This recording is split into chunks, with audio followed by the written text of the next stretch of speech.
150 bodyguard वाला चमचमाता ससुराल। मूंगफली ले लो, मूंगफली। अरे कितने की है 1 किलो?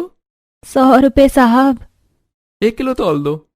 ला बेटा 1 किलो मुझे भी तौल दे। जी मैम।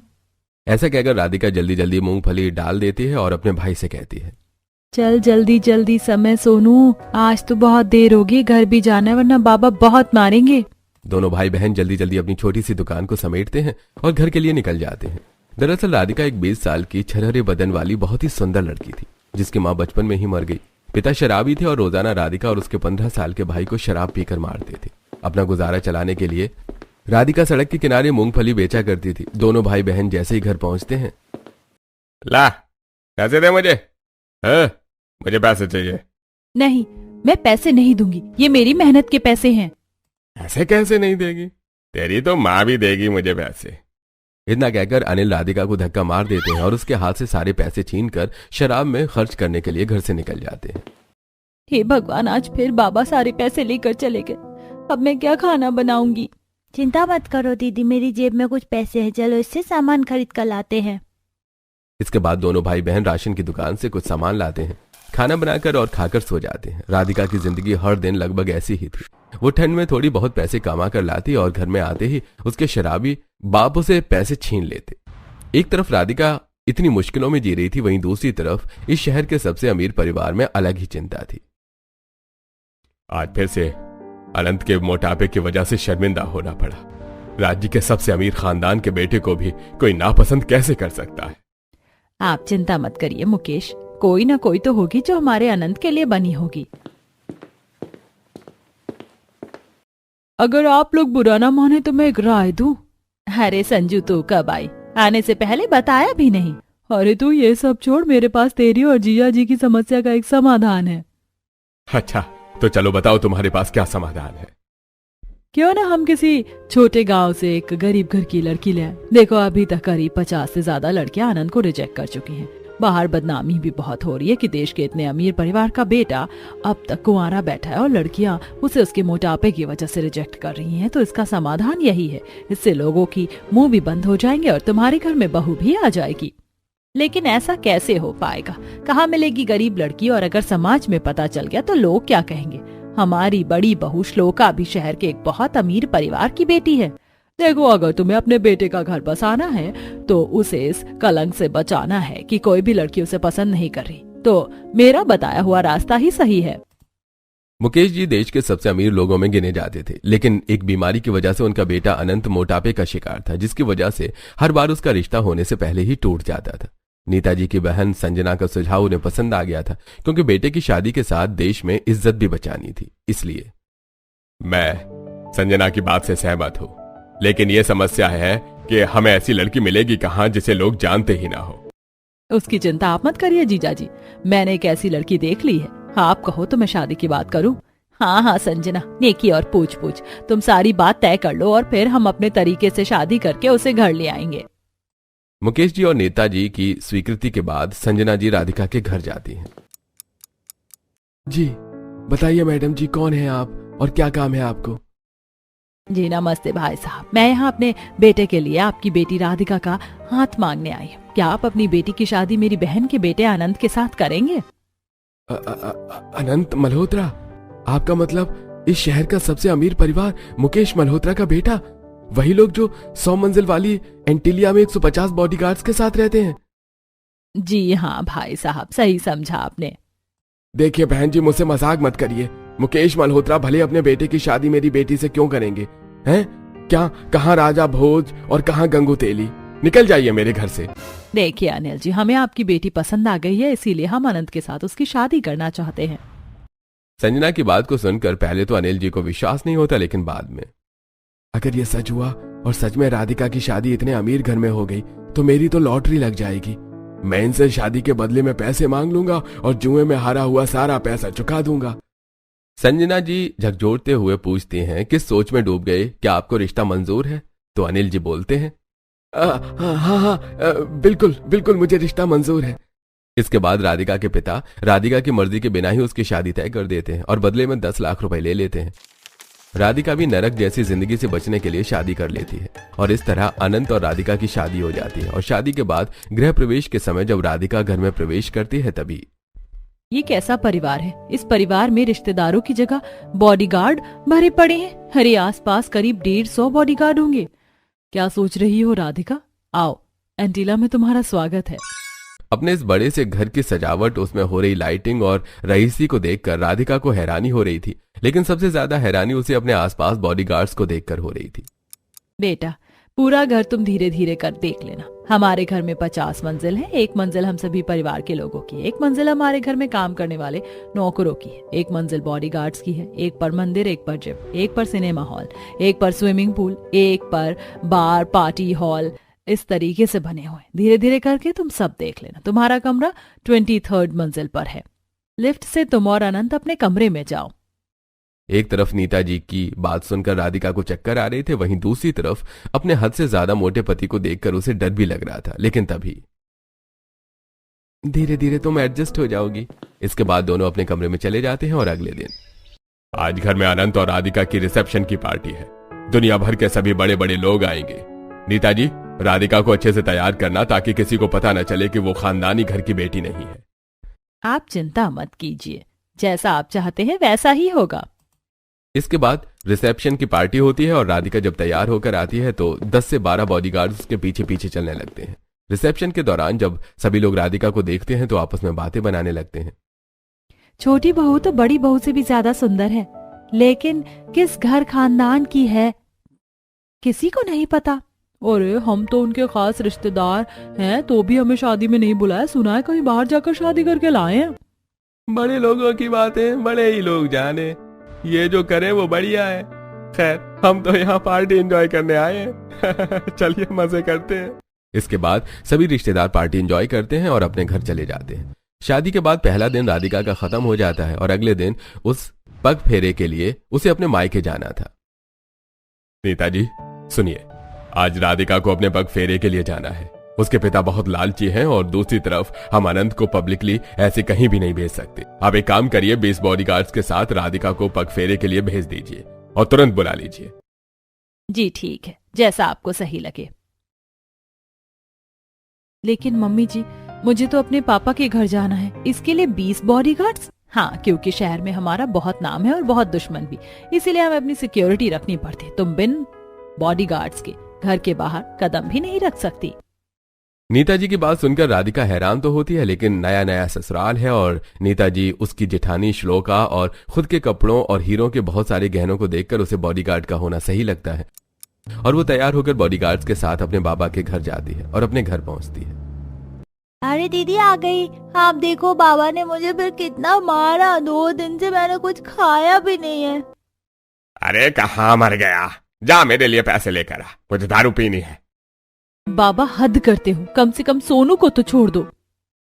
राधिका की बात सुनकर अनिल जी राधिका पर हाथ उठाने ही वाले थे कि उसके साथ 20 बॉडीगार्ड को देखकर उन्हें डर लगने लगता है और वो राधिका से कहते हैं, अरे क्यों रे, खुद तो इतने अमीर परिवार में जाकर मौज कर रही है और हमें गरीबी में छोड़ गई है। देख तो जरा, ऊपर से लेकर नीचे तक हीरों के गहनों में लदी हुई है और इस साड़ी पर भी सोने का काम हो रहा है ना, और इन सब की सिक्योरिटी के लिए अपने साथ में इतने सारे बॉडीगार्ड भी लेकर आई है।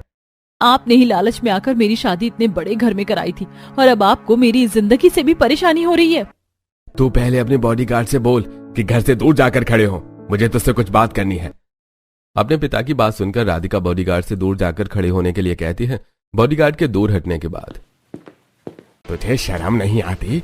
इतनी बड़े घर की बहू हो गई है और खाली हाथ चली आई अपने साथ ये मिठाइयाँ और कपड़े लेकर। अरे कम से कम 10-20 लाख रुपए लेकर आती तो कम से कम मेरा गुजारा चल जाता। बाबा मेरे बाल छोड़ो, मुझे दर्द हो रहा है और मैं अपने ससुराल से एक फूटी कौड़ी भी आपको नहीं दूंगी। ऐसे कैसे नहीं देगी? मैंने तेरी शादी इतने बड़े परिवार में कराई है। एक काम कर, मुझे अपने गहने दे, मैं इनको बेचकर ही पैसे ले लूंगा। इसके बाद अनिल जी राधिका को मारते हैं, जिससे राधिका के शरीर पर कई निशान उभर आते हैं और जब अनिल जी राधिका के गहने छीनने की कोशिश कर रहे होते हैं तभी इतनी देर में राधिका की बॉडीगार्ड्स भी घर के बाहर आ जाते हैं और राधिका के वापस जाने का समय हो जाता है। सोनू, तू मेरे साथ चल, अब तू मेरे साथ वहीं रहना, मेरा घर बहुत बड़ा है।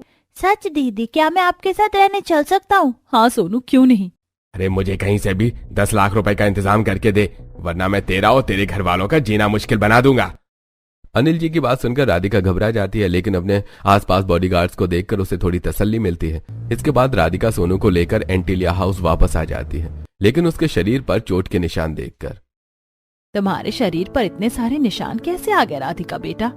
मम्मी जी, वो रास्ते में मैं कुछ सामान खरीद रही थी, तभी कुछ गुंडे मिल गए थे। उस समय मैंने बॉडीगार्ड्स को भी अपने पास से हटा दिया था, लेकिन जैसे तैसे मैं उन्हें चकमा देकर आ गई। कहीं तुम मुझसे कुछ छुपा तो नहीं रही हो? क्योंकि बॉडीगार्ड के होते हुए कोई भी तुम्हारे पास तक नहीं आ सकता। मम्मी जी, मेरे घर के पास वाली दुकान पर मैं कुछ लेने के लिए गई थी अपने भाई सोनू के लिए, उसी समय ये सब हुआ। राधिका की बात सुनकर नीता जी उस पर विश्वास कर लेती हैं और उसके सिक्योरिटी के लिए बॉडीगार्ड्स और बढ़ा देती हैं। इसी तरह कुछ दिन और बीत जाते हैं। एक दिन शहर के मंत्री के यहाँ से पार्टी का इनविटेशन आता है। आज मंत्री साहब के घर हम सभी को पार्टी में जाना है, सभी लोग तैयार हो जाना और हमारे 150 बॉडीगार्ड्स भी हमारे साथ जाएंगे। जी हाँ, ठीक है। राधिका, आज तुम अपनी चांदी के वर्क वाली साड़ी पहनना और कुछ डायमंड के सेट मैं तुम्हारे कमरे में रखवा दूंगी, वही पहन कर चलना। तुम नई बहू हो हमारे घर की, तो हमारे घर की शान कम नहीं होनी चाहिए। हाँ भाभी, मैंने अपनी मेकअप आर्टिस्ट भी बुला ली है, वो आपको पार्टी के लिए रेडी कर देगी। लेकिन इन सब की क्या जरूरत है, मैं खुद ही तैयार हो जाती। राधिका, आप समझो, तुम हमारे घर की बहू हो और तुम्हें हमारे जैसा दिखना होगा। केवल पार्टी में नहीं बल्कि नॉर्मली भी तुम्हें अच्छे कपड़े और गहने पहनकर तैयार रहना होगा। जिठानी की बात सुनकर राधिका हैरान होती है, लेकिन उसके मन में कहीं ना कहीं उसके पिता की बातें चल रही थी। और पार्टी के दौरान, वाह नीता जी, आपका ये रूबी सेट तो बहुत शानदार लग रहा है। यस, ये मैंने स्पेशली अपने ज्वेलर्स से डिजाइन करवाया है।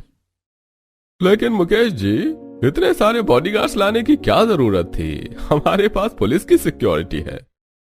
ये 70 बॉडीगार्ड्स मेरे परिवार की सिक्योरिटी के लिए है, मैं तो आधे ही लेकर आया हूं, आधे तो हमारे घर की सिक्योरिटी के लिए तैनात है। इस तरह सब लोग पार्टी में एंजॉय कर रहे थे। दूसरी तरफ एंटीलिया हाउस के बाहर अनिल जी घर में घुसने की कोशिश करते हैं, लेकिन बॉडीगार्ड्स के सिक्योरिटी को देखकर वो नाकाम हो जाते हैं। तभी वो देखते हैं कि कई सारी गाड़ियों में परिवार के सभी लोग पार्टी से आ रहे होते हैं और उनकी बेटी राधिका हीरो के गहनों से लदी हुई थी। खुद तो इतने गहने पहनकर घूम रही है और मैं यहाँ पर कर्जदार से परेशान हूँ, इसको तो मैं छोड़ूंगा नहीं। थके हुए सभी लोग अपने अपने फ्लोर पर चले जाते हैं। तभी राधिका अपने कपड़े चेंज कर रही होती है और उसके फोन पर उसके पिता का फोन आता है। राधिका की बच्ची, और महंगे कपड़े पहनकर तू अपने घर में घूम रही है, लेकिन तेरा बाप यहाँ कर्जदारों से बचता फिर रहा है, तुझे शर्म नहीं आती? चुपचाप मुझे कहीं से भी 10 लाख रुपए ला कर दे, वरना मैं तुझे छोड़ूंगा नहीं। लेकिन पापा, मेरे पास 10 लाख रुपए नहीं है, मैं आपको कहाँ से ला कर दूंगी? लेकिन 10 करोड़ के गहने तो पहने हुए हैं, चल चुपचाप से कल लाकर मुझे अपने गहने देकर जाना। लेकिन आपको कैसे पता? कहीं आप मेरे घर के आसपास तो नहीं? आपने मेरा पीछा किया। हाँ, मैं तेरे एंटीलिया हाउस के बाहर ही हूँ। तेरा चमचमाता हुआ घर और इतने सारे फ्लोर्स देखकर मुझे समझ ही आ गया कि तुम्हारे पास पैसों की कोई कमी नहीं है। अरे तेरे बॉडीगार्ड के चक्कर में मैं घर में अंदर नहीं आ सकता, अब तू घर के बाहर आएगी? अगर मेरे पिता ने घर के अंदर जाकर कोई नाटक किया या फिर शराब के नशे में मेरे ससुराल वालों की बेइज्जती की, तो कहीं ये लोग मुझे घर से बाहर ना निकाल दे, इसी डर की वजह से। बाबा, आप घर के अंदर मत आना, मैं खुद आपके पास आकर आपको पैसे दे जाऊंगी। बहुत बढ़िया, चल चुपचाप से घर आ जाना। अगले दिन सुबह सुबह राधिका अपने कुछ गहने समेटती है और अपनी सास के पास आकर रहती है। मम्मी जी, मुझे बाबा को देखने जाना है, उनकी तबीयत खराब है। ठीक है, तुम्हारे साथ इस बार 40 बॉडीगार्ड्स जाएंगे तुम्हारी सेफ्टी के लिए। लेकिन मम्मी जी, मेरे पापा बहुत गरीब हैं और इतने सारे बॉडीगार्ड्स देखकर उन्हें वहाँ पर शर्मिंदगी महसूस होती है, इसीलिए अगर आप परमिशन दे तो मैं बिना बॉडीगार्ड के ही जाऊं। ठीक है, तुम चली जाओ।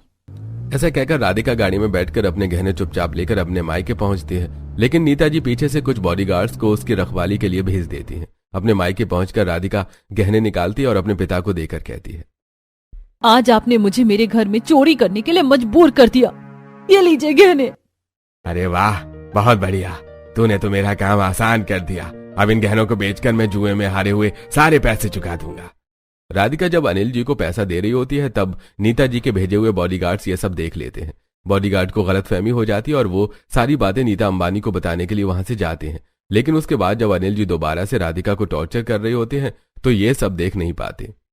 ये छोटे घर की लड़की ने आखिर अपना असली रंग दिखा ही दिया। बॉडीगार्ड बता रहे थे कि वो घर से कुछ गहने लेकर गई है और उसने अपने पिता को वो गहने दे दिए हैं। मैंने तो पहले ही कहा था मम्मी जी, किसी खानदानी लड़की को लेकर आते हैं। अब ये गरीब घर की लड़की अपना सारा पैसा अपने मायके में भरेगी और किसी को पता चल गया तो कोई क्या सोचेगा, कितनी बदनामी होगी हमारी। मैं तो राधिका के बारे में कितना अच्छा सोचती थी, लेकिन उसने आज मेरा सर अपने बॉडीगार्ड के सामने ही झुका दिया।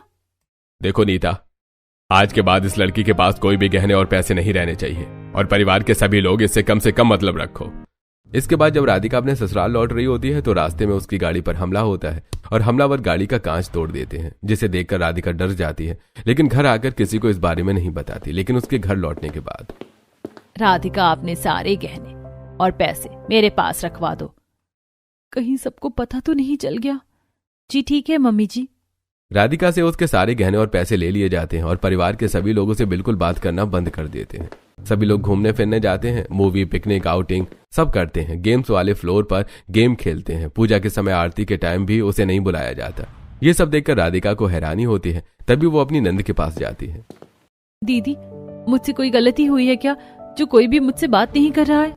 देखो भाभी, आपसे कोई गलती नहीं हुई है, लेकिन पिछली बार जब आप अपने मायके गई थी तब मम्मी ने आपके पीछे कई सारे बॉडीगार्ड्स भेजे थे आपकी सिक्योरिटी के लिए, और उन्हीं बॉडीगार्ड्स ने बताया कि आप अपने पापा को हमारे घर से गहने वगैरह देकर आई हो। उसी की वजह से सबको लगता है कि कहीं आप भी लालची लड़कियों में से तो नहीं हो। ईशा की बात सुनकर राधिका के पैरों तले जमीन खिसक जाती है कि कहीं उसके पिता के लालच के बारे में सभी को पता तो नहीं चल गया। इसके बाद वो अपनी सास के पास जाती है। मम्मी जी, मुझे माफ कर दीजिए। दरअसल मेरे पिता बहुत लालची हैं और वो मुझे टॉर्चर कर रहे थे, इसी वजह से मुझे उन्हें गहने देने पड़े, वरना वो यहाँ पर आकर बेकार में तमाशा करते और हम सबकी बेइज्जती होती। तो तुमने हमें यह सब पहले क्यों नहीं बताया? तुम्हें पता है ना, इस देश के सबसे अमीर परिवारों में से हम एक हैं और शहर में हमारी बहुत इज्जत है। अगर तुम हमें एक बार बता देती तो तुम्हारे पिता को सबक सिखाना हमारा काम था। मुझे माफ कर दीजिए पापा जी, मैं डर गई थी कहीं मेरे पिता अपनी गंदी आदतों की वजह से हमारी बदनामी ना कर दे। अब तुम चिंता मत करो, तुम्हें डरने की कोई जरूरत नहीं है और आगे से ये सब नहीं होना चाहिए। बाकी तुम्हारे पिता को हम देख लेंगे। इसके बाद मुकेश जी राधिका के पिता को अपने घर बुलाते हैं। अरे आज तो इसके घर से खुद से बुलावा आया है, आज तो बहुत सारे पैसे ऐड कर लाऊंगा। अनिल जी राधिका के आलीशान ससुराल पहुंचते हैं और घर की चमक और उसका चमचमाता 150 बॉडीगार्ड्स वाला ससुराल देखकर हैरान रह जाते हैं। अरे हद कर देते हैं आप अनिल जी, आपको शर्म नहीं आती? एक तो शादी के समय आपने अपनी बेटी की शादी करने के लिए हमसे 10 लाख रुपए मांगे, हमने दिए, लेकिन उसके बाद भी आपने हमारी बहू को टॉर्चर किया, उसके गहने छीनने की कोशिश की और उसे अपने ही घर में चोरी करवाई। आज के बाद अगर आपने कुछ ऐसा किया तो मैं आपको पुलिस के हवाले कर दूंगा, क्योंकि आप मेरी बहू के पिता हैं, इसीलिए मैं आपको छोड़ रहा हूं। मुकेश जी की बात सुनकर अनिल जी घबरा जाते हैं और उस समय चुपचाप एंटीलिया हाउस से बाहर आ जाते हैं, लेकिन उनके दिमाग में कुछ और खिचड़ी पक रही होती है। इसके बाद राधिका अपनी जेठ जिठानी, नंद नंदोई, भांजे भांजी और सास ससुर के साथ घूमने फिरने के लिए जाती हैं। उसके पास महंगे गहने, महंगा पर्स, कपड़े और लाइफस्टाइल का सब कुछ सामान होता है, लेकिन उसका पिता हर समय उस पर नजर रखता है। एक बार राधिका अपने परिवार के साथ बाहर पिकनिक के लिए जाती है और उसके हाथ में बहुत महंगा डायमंड का पर्स होता है। यहाँ मेरा पर्स खाली पड़ा है और ये लड़की अपने हाथ में डायमंड का पर्स लेकर घूम रही है, इसको तो जरा सी भी शर्म नहीं आ रही। इसका पिता किस हालत में घूम रहा है, इसको तो मैं अभी छोड़ूंगा नहीं। ये सोचकर अनिल लगातार उसका पीछा करते रहते हैं। कुछ दिन बाद राधिका की प्रेगनेंसी की न्यूज मिलती है। हमारी फैमिली में ये प्रथा है कि सभी के ट्विंस बच्चे होते हैं और राधिका के भी ट्विंस बेबी हैं। सुनाया आपने मम्मी पापा, हमारे इस चमचमाते 150 बॉडीगार्ड्स वाले घर में 2 नए मेहमान और आने वाले हैं। हाँ अमन, ईशा सभी के ट्विंस हैं और अब अनंत के भी होंगे। मामी, मुझे एक भाई और एक बहन चाहिए। बधाई हो राधिका बेटा, तुमने हमें बहुत बड़ी खुशी दी है। अब पूरे 9 महीने तक तुम घर से बिल्कुल बाहर नहीं जाओगी। अगर घर से बाहर जाओगी तो तुम्हारे साथ हमारे 150 बॉडीगार्ड जाएंगे और परिवार का कोई ना कोई सदस्य जाएगा। हद होती है, हर समय ये बॉडीगार्ड साथ में जाएंगे तो मेरी पर्सनल लाइफ का क्या होगा। राधिका एक बार डॉक्टर से चेकअप कराने के लिए जाती है और 150 बॉडीगार्ड्स उसके साथ जाते हैं। आप थोड़ी सी बात समझिए, इतने सारे बॉडीगार्ड्स मेरे साथ जाते हैं तो मुझे बहुत ही अजीब सा लगता है। देखो राधिका, ये सब तुम्हारी भलाई के लिए ही है। अगर तुम पर कोई हमला हो गया तो फिर हम क्या करेंगे? अब तो तुम हमारे परिवार को वारिस देने वाली हो। हाँ, मेरी पर्सनल लाइफ का क्या है?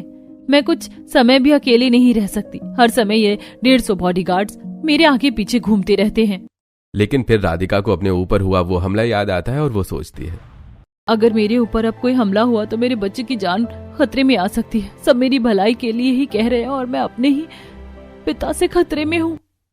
इसी तरह कुछ दिन बीत जाते हैं और राधिका को 9वां महीना चल रहा होता है। इस समय मुकेश जी के परिवार में उनके बड़े भाई की मौत हो जाती है, लेकिन राधिका को डॉक्टर के पास चेकअप कराने के लिए जाना होता है। तब नीता जी राधिका से कहती हैं, राधिका बेटा एक काम करो, तुम हमारे बॉडीगार्ड्स के साथ डॉक्टर के पास चेकअप कराने के लिए चली जाओ। ये बॉडीगार्ड्स तुम्हारा पूरा ख्याल रखेंगे और कोई भी समस्या होगी तो तुम्हारे आसपास खड़े होंगे। ठीक है मम्मी जी, जैसा आपको सही लगे। राधिका अब तुम बहुत ही संभल कर रहना होगा। मैं कुछ दवाइयां और इंजेक्शन दे रही हूँ, इन्हें लगवा लो और बहुत संभाल कर रहना, क्योंकि तुम्हारे ट्विंस बेबी है तो हमें सिजेरियन ही करना होगा। अब डिलीवरी डेट में ज्यादा वक्त नहीं है। ठीक है डॉक्टर, मैं बिल्कुल संभाल कर चलूंगी और मेरे साथ मेरे चमचमाते ससुराल के 150 बॉडीगार्ड भी तो है मेरी देखभाल करने के लिए। इसके बाद राधिका एक बॉडीगार्ड को दवाइयां देने के लिए भेजती है और खुद मेडिकल रूम में जाकर लेट जाती है। लेकिन वहीं पर उसके पिता मौका देखकर कंपाउंडर की ड्रेस पहनकर उसके पास आकर खड़े हो जाते हैं। मैंने तुम्हें पकड़ लिया राधिका, अब बचकर कहाँ जाओगी? अब तो तुम्हारी ऐसी हालत भी नहीं है कि तुम कहीं पर भाग सको। बाबा, अब आप नाना बनने वाले हो, वो भी 2-2 बच्चों के। अब तो कम से कम शर्म कीजिए। और आप यहाँ पर कैसे आए? मेरे पास 150 बॉडीगार्ड है। अगर किसी ने आपको देख लिया तो आपको छोड़ेंगे नहीं। देखेंगे तब ना, मैं तो कंपाउंडर बनकर आया हूँ और सारे बॉडीगार्ड्स बाहर ही हैं। अभी कोई भी अंदर नहीं आ सकता। पिताजी आप यहाँ से चले जाइए वरना बहुत बुरा हो जाएगा। क्यों, मेरी बेइज्जती करवाई थी जब अपने ससुर के मुंह से, तब तुझे बुरा नहीं लगा था? अब मैं तुझे छोड़ूंगा नहीं। चल अपने गहने मुझे दे। बाबा देखिए, आप यहाँ से चले जाइए, मैं नहीं चाहती कि मेरे पिता की बेइज्जती हो। लेकिन अनिल जी राधिका की कोई बात नहीं सुनते, उसके साथ छीना झपटी करने लग जाते हैं और इसी छीना झपटी में राधिका का पैर फिसल जाता है और वो गिर जाती है। राधिका के गिरते ही वो जोर जोर से चिल्लाने लगती है। उसे दर्द होता है जिसकी वजह से उसके बॉडीगार्ड्स और डॉक्टर सब मेडिकल रूम में आ जाते हैं और मौका देखकर अनिल जी वहां से डरकर भाग जाते हैं। अरे कोई जल्दी से स्ट्रेचर लेकर आओ, अभी तुरंत ऑपरेशन करना पड़ेगा। मुझे मुकेश जी को खबर करनी होगी। अगर राधिका को और उसके बच्चों को कुछ हो गया तो हमारा हॉस्पिटल बंद करवा दिया जाएगा। बॉडीगार्ड तुरंत मुकेश जी को खबर करते हैं। मुकेश जी की पूरी फैमिली वहां पर आ जाती है। मैं इन 150 बॉडीगार्ड्स को अपनी जान के लिए आफत समझ रही थी, लेकिन ये सभी बॉडीगार्ड मेरी भलाई के लिए ही लगाए थे मेरे परिवार वालों ने, क्योंकि उन्हें पता था कि मुझे खतरा हो सकता है। इसके बाद राधिका बेहोश हो जाती है और डॉक्टर उसे ऑपरेशन के लिए लेकर जाते हैं। वहीं दूसरी तरफ, ये कैसे हो सकता है? राधिका के साथ इतना बड़ा हादसा आखिर आपके हॉस्पिटल में कैसे हो सकता है? आप चिंता मत करिए पापा, हम जाकर पता लगाते हैं। इसके बाद अनंत, अमन और आनंद तीनों जाकर कैमरे चेक करते हैं और कैमरे में वो कंपाउंडर के बीच में राधिका के पिता को पहचान जाते हैं और अपने 150 बॉडीगार्ड्स को अस्पताल में तैनात करते हैं। जल्दी जाओ, वो आदमी इतनी जल्दी बाहर नहीं निकला होगा, उसे पकड़ कर लाओ। इसके बाद तुरंत बॉडीगार्ड्स हॉस्पिटल में जाकर राधिका के पिता को पकड़ लेते हैं और उन्हें मुकेश जी के सामने लेकर आते हैं। आपको शर्म नहीं आती अनिल जी? मैंने आपको पहले भी वार्निंग दी थी कि आप मेरी बहू से और हमारे परिवार से दूर रहिए, लेकिन आप नहीं माने और आज आपने ऐसी हरकत की है कि मेरी बहू और मेरे आने वाले नन्हे मेहमान की जिंदगी खतरे में आ गई है। इसके बाद मुकेश जी पुलिस को फोन करते हैं और राधिका के पिता को पुलिस के हवाले कर देते हैं। इतनी देर में राधिका का ऑपरेशन हो जाता है और वो एक बेटे और एक बेटी को जन्म देती है। बधाई हो अनंत, पूरे हॉस्पिटल में मिठाई बंटवाओ, आज हम फिर से दादा बने हैं। मुझे माफ कर दीजिए, मेरे पिता की वजह से आज हमारे बच्चों को खतरा था और जिन बॉडीगार्ड्स को अपने लिए आफत समझती थी, आज वही बॉडीगार्ड्स मेरी जिंदगी के रक्षक बने हैं। बेटा तुम रो मत, जल्दी से डॉक्टर तुम्हें डिस्चार्ज कर देंगे और फिर हम घर चलेंगे। मेरे पिता ने कभी मेरी रक्षा नहीं की, लेकिन मेरा चमचमाता 150 बॉडीगार्ड्स वाला ससुराल मेरे लिए सब सुरक्षित जगह है। आओ राधिका, हमारे नन्हे बच्चों के साथ तुम्हारा स्वागत है। रुको, पहले मैं सबकी नजर उतारूंगी। अब से हर समय हमारे 150 बॉडीगार्ड्स हमारे घर के बच्चों की सेफ्टी में रहेंगे। और पापा, हमारे एंटीलिया की सेफ्टी? हाँ, उसके लिए 150 बॉडीगार्ड्स और बुलवा लिए हैं मैंने। इसका मतलब हमारे घर में फैमिली मेंबर्स से ज्यादा बॉडीगार्ड्स रहेंगे? फिर तो एक फ्लोर और बनवाना पड़ेगा। नीता जी की बात सुनकर सभी लोग हंसने लग जाते हैं और राधिका और उसके बच्चों का खुशी खुशी स्वागत करते हैं।